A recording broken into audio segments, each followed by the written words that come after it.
faut l'avouer, ça fait quand même un peu drôle de réciter toutes les invectives que je viens de vous lire en guise d'évangile et de brandir le livre après en disant « Acclamons la parole de Dieu ».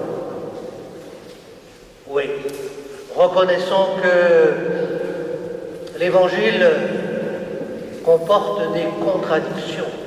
Jésus se présente souvent comme prince de la paix, nous l'appelons prince de la paix, mais là il se présente comme le diviseur dans nos familles, et pas seulement dans nos familles.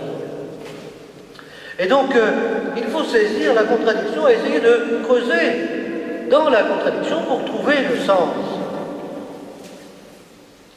Tous les textes de la messe d'aujourd'hui sont orientés vers l'idée que entendre la parole de Jésus, entendre la parole de Dieu et en témoigner ne peut que se traduire par des oppositions autour de nous. Témoigner, c'est rencontrer des résistances. Alors vous savez, il y a 50 ans ou il y a 30 ans même, on lisait pas beaucoup cet évangile et on ne le commentait pas beaucoup parce que comme tout le monde était chrétien, comme il y avait un consensus, l'évangile ne divisait pas les familles. Ça se transmettait comme ça de génération en génération, ça faisait lien. Mais maintenant, c'est pas du tout comme ça que ça se passe.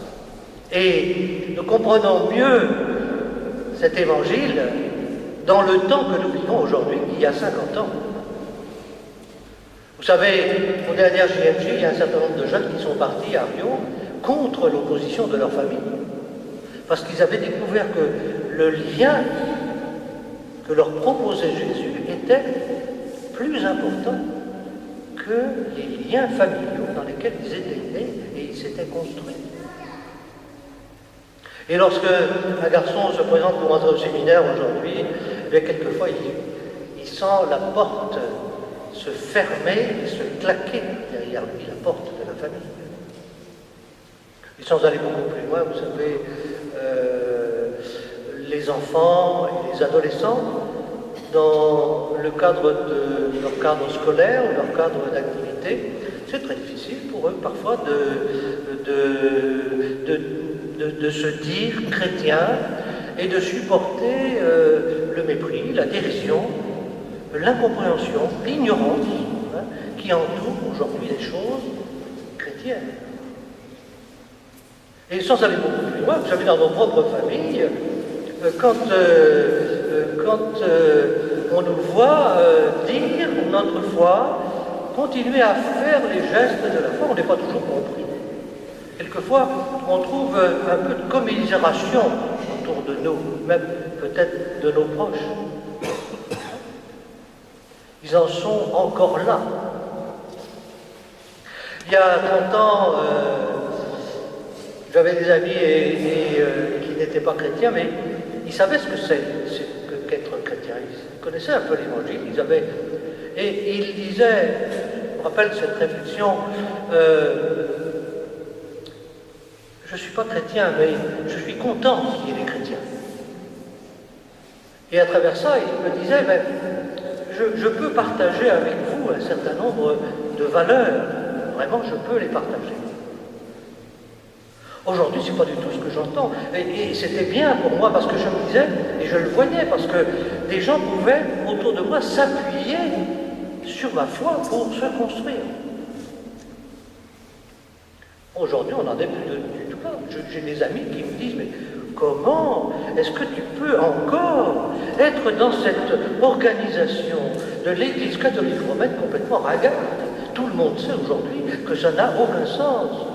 Et non seulement ça n'a aucun sens, mais que toutes les religions sont des choses extrêmement dangereuses, qu'on se porterait beaucoup mieux s'il n'y en avait pas, parce qu'il y aurait moins de sources de violence dans notre société. Violence. Je viens de prononcer un mot très important qui est dans les textes que nous avons lus et qui qui est un des textes les plus importants de la Bible. La Bible commence par la question de la violence des hommes entre eux. Elle se pose la question. Caïn et Abel. Est-ce qu'il est possible pour des frères d'habiter ensemble, de vivre ensemble d'une manière paisible? Nous savons faire énormément de choses. Nous nous apprêtons à aller sur de nouvelles planètes. Mais cela de vivre ensemble en paix, de maîtriser notre violence, nous ne savons pas faire. Nous ne savons toujours pas faire. Et nous, les chrétiens aujourd'hui, nous devons être conscients que ce dont parle l'Évangile, ce dont parle la Bible depuis les origines, c'est cette question dont je vous parle. Et Jésus, bien sûr, est au centre de cette question, puisqu'il s'est enfoncé lui-même, je le dis, il s'est enfoncé lui-même dans notre violence, dans notre péché. Je reviens sur cette petite histoire qu'on nous propose au départ de Jérémie, ce prophète Jérémie. Il ressemble un peu à Jésus, il nous fait penser à Jésus. Vous savez, la ville de Jérusalem, 6e siècle avant Jésus-Christ, est entourée par les armées des Babyloniens, une des puissances de l'époque. Jérusalem, c'est rien. Mais à l'intérieur, on essaie de chauffer les gens pour leur dire si, il faut résister. Et Jérémie leur dit mais c'est complètement déraisonnable. Vous allez provoquer le massacre général. Et notre Dieu, ce n'est pas le Dieu des morts, c'est le Dieu des vivants. Donc rendez-vous avant qu'il soit trop tard. Et nous avons entendu. Les conseillers du roi vont le trouver et lui disent cet homme-là, c'est quelqu'un qui démoralise nos troupes. Et donc, il faut le faire taire. Et le faire taire définitivement, on le descend dans une citerne où il y a de la boue et il s'enfonce dans la boue. Il faut qu'il y ait cet Africain qui se décide à aller voir le roi et qui dit cette chose très importante. Ce qu'ils ont fait, c'est mal.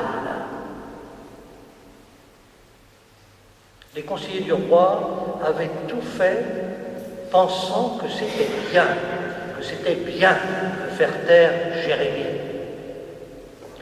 et de le faire taire définitivement.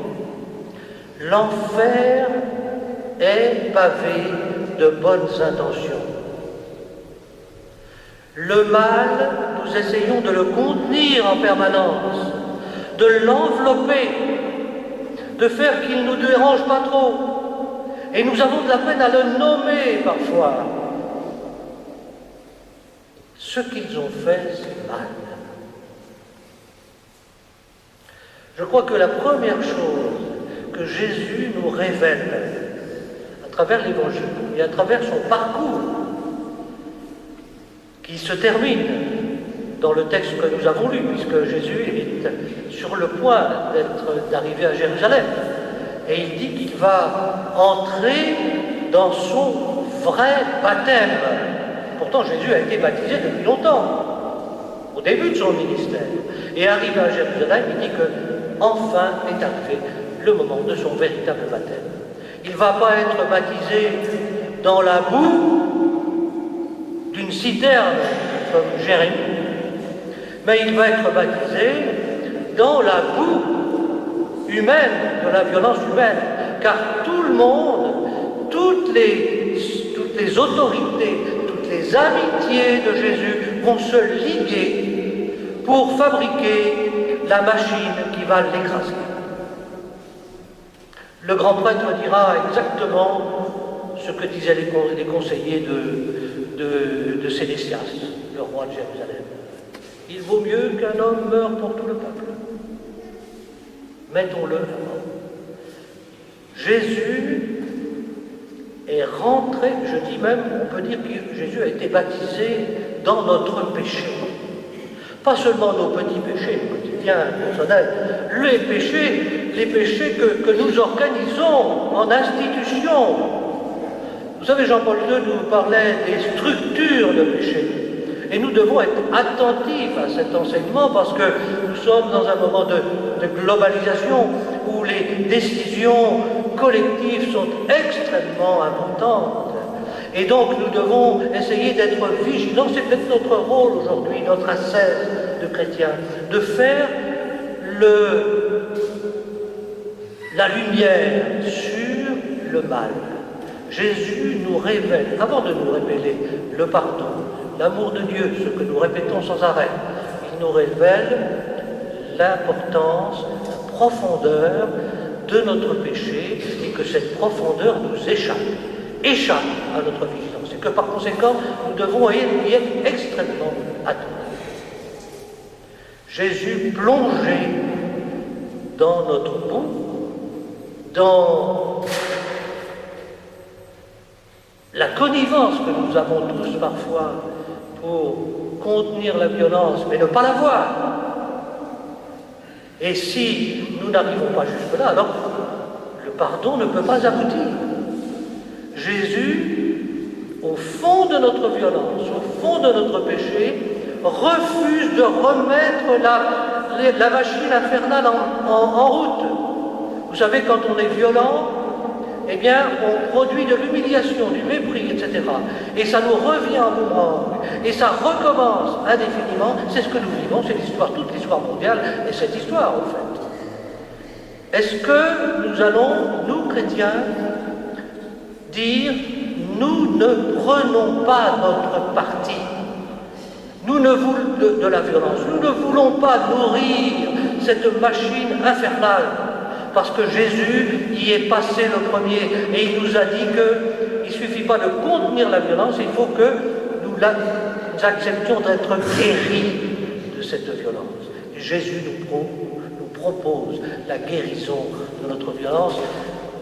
Si nous acceptons d'entendre ces paroles dures, difficiles à entendre, au milieu d'un monde qui ne les comprend pas, encore moins que nous, c'est la tâche que nous est proposée.